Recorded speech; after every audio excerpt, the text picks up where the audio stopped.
For those of you that don't know me, I'm Robin Forrester, the CEO of the Australian Indigenous Leadership Centre, and I'd like to welcome you all here to our symposium today.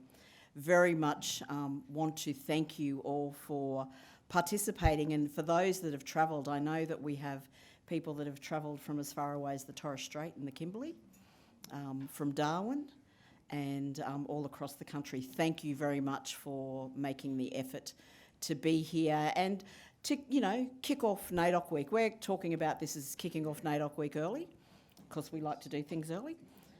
And we really appreciate you all being here. It's going to be a fun-packed program. Before we hand over into the official part of the program, I'm just going to introduce my co-host today, Mr. John Paul Janke, who most of you know. I'm currently also the Deputy Chair of the AILC, but I'll hand to John. Thank you. Thanks, Rob. Beautiful, beautiful intro. It reminds me of when we used to do it 30 years ago.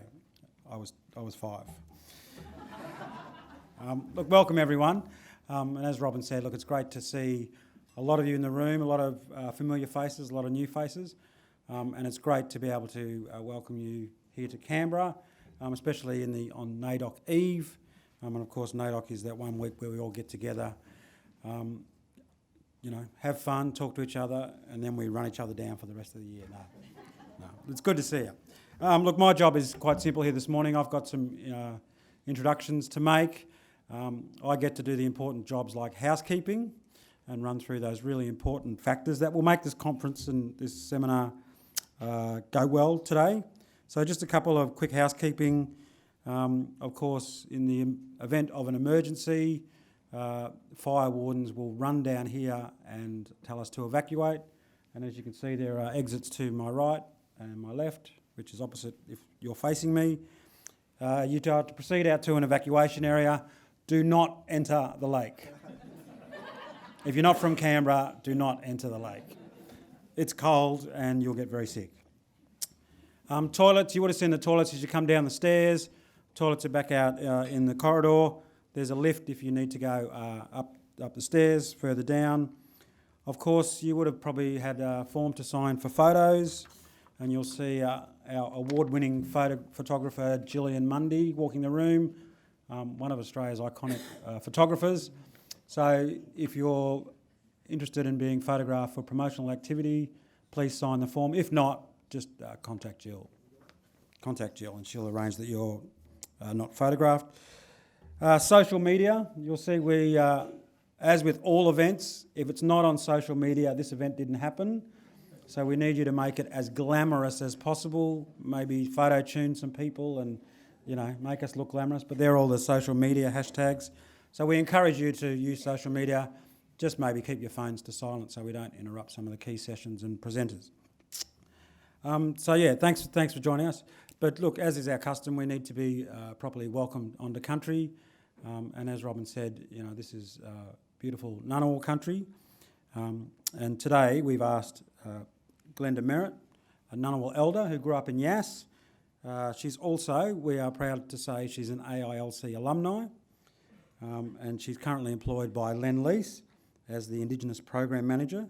But most importantly, she's what they call Auntie in Residence.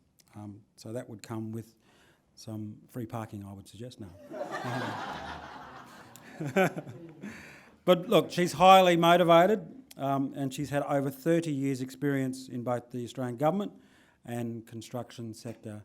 So please welcome us to country, Glenda Merritt.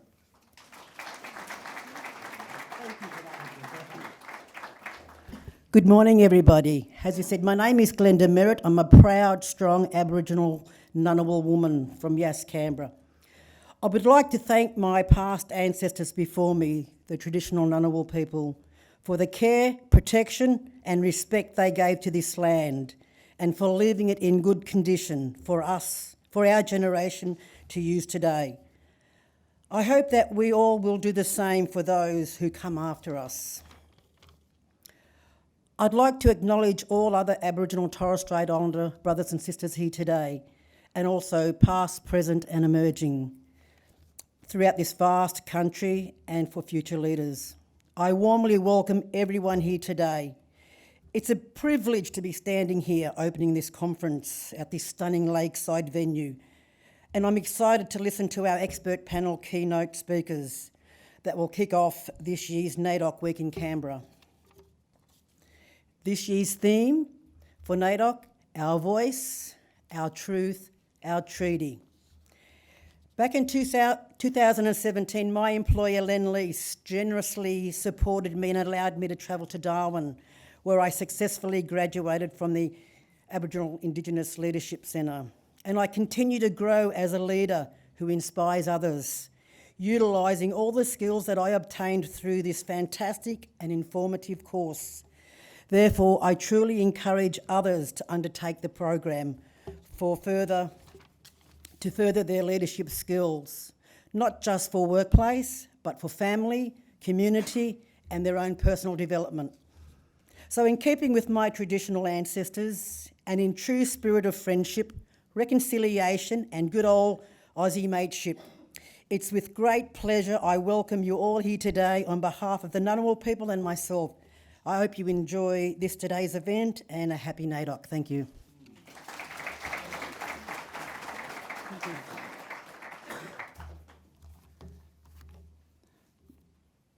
Thank you, Glenda, and I too would like to acknowledge the Ngunnawal people, elders past and present, and thank you for welcoming us onto your country. And in fact, this peninsula is actually quite sacred to the Ngunnawal people.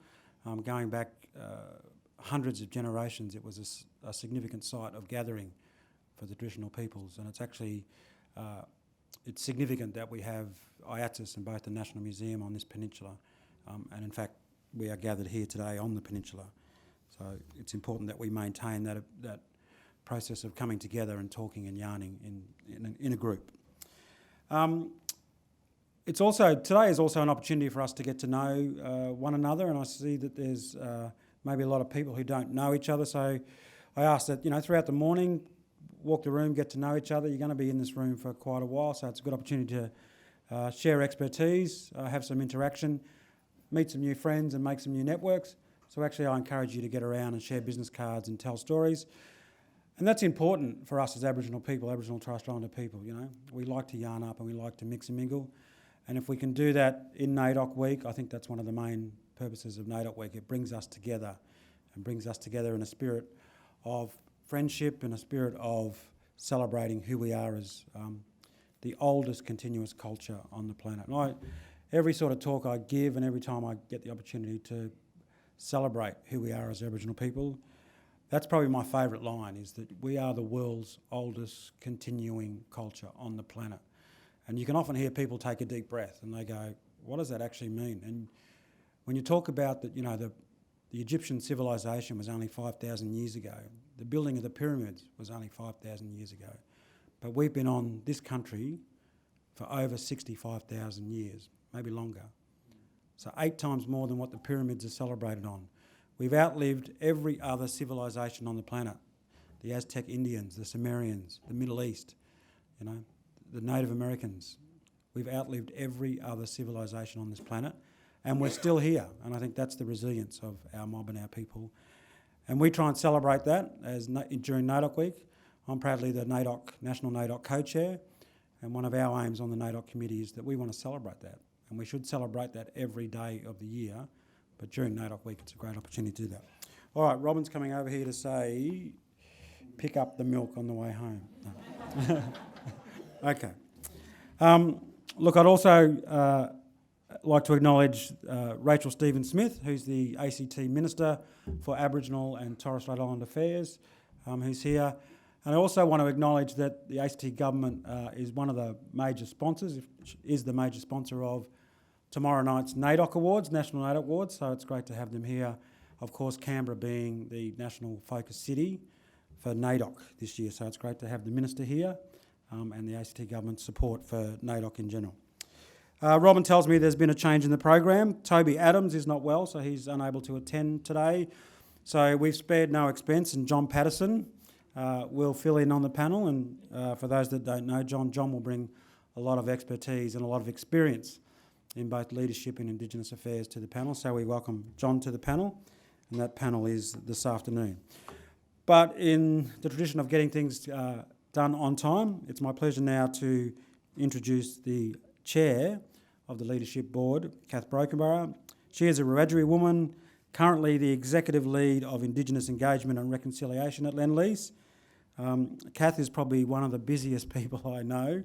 I don't know where she's one of those people where you go, I just don't know. I don't know where she finds time to fit it all in, but somehow she does.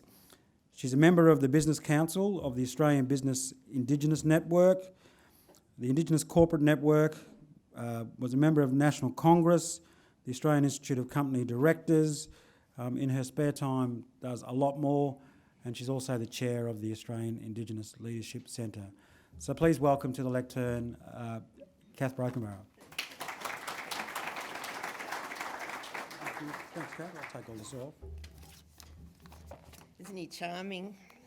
We're so lucky. Thanks, and you're welcome, everybody here. I think it's a very, very special occasion. I'm so glad to see everybody here.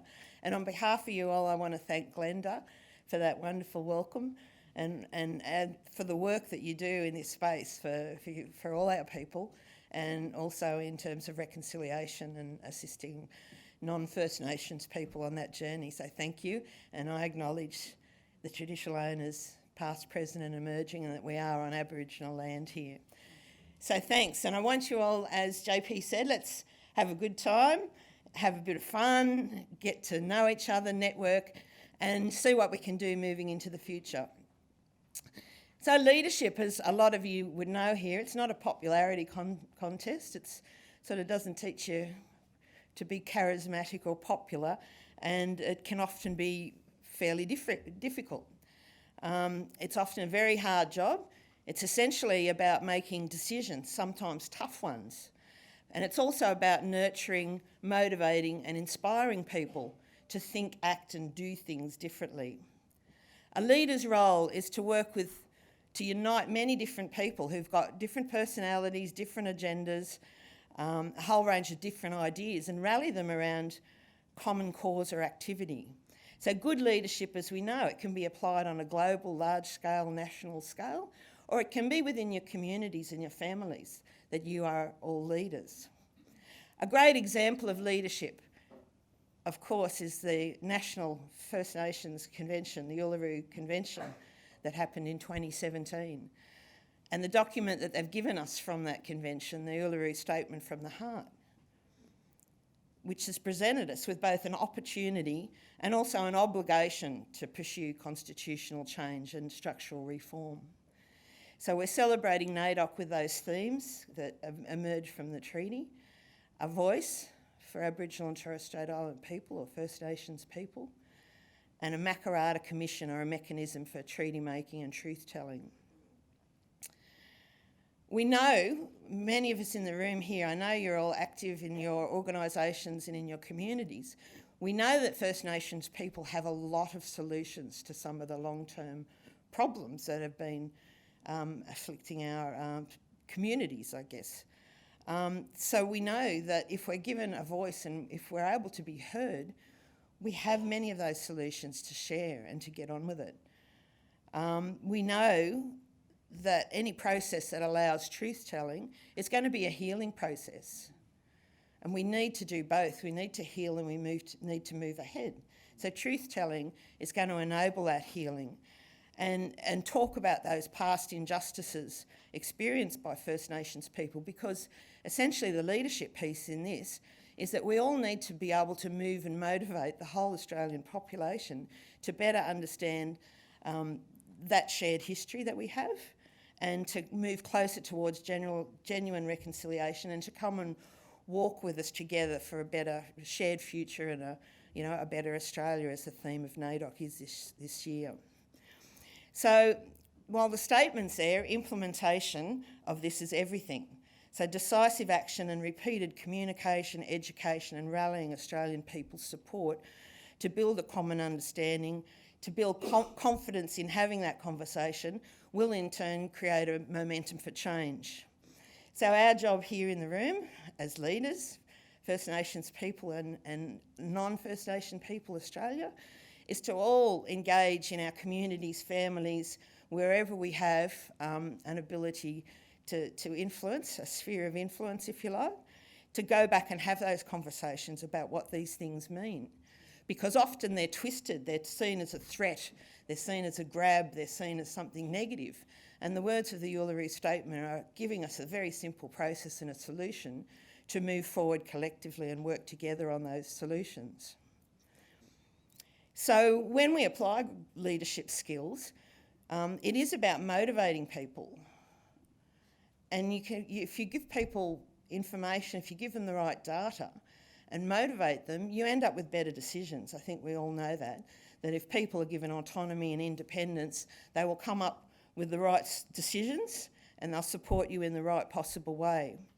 So while we've seen a lot of Indigenous organisations, Australian corporates, businesses, institutions rallying behind the Uluru Statement from the Heart recently and making a public commitment to support First Nations leadership, and we've seen the latest Parliament talking about how they're going to work together.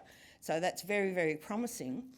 But there's also that larger Australian population that we can all go back and influence, because essentially politicians, corporates, they can influence a large number of people, but in our own lives we can influence, as you know, there's ripple effect, and we can all go back and influence a whole range of things.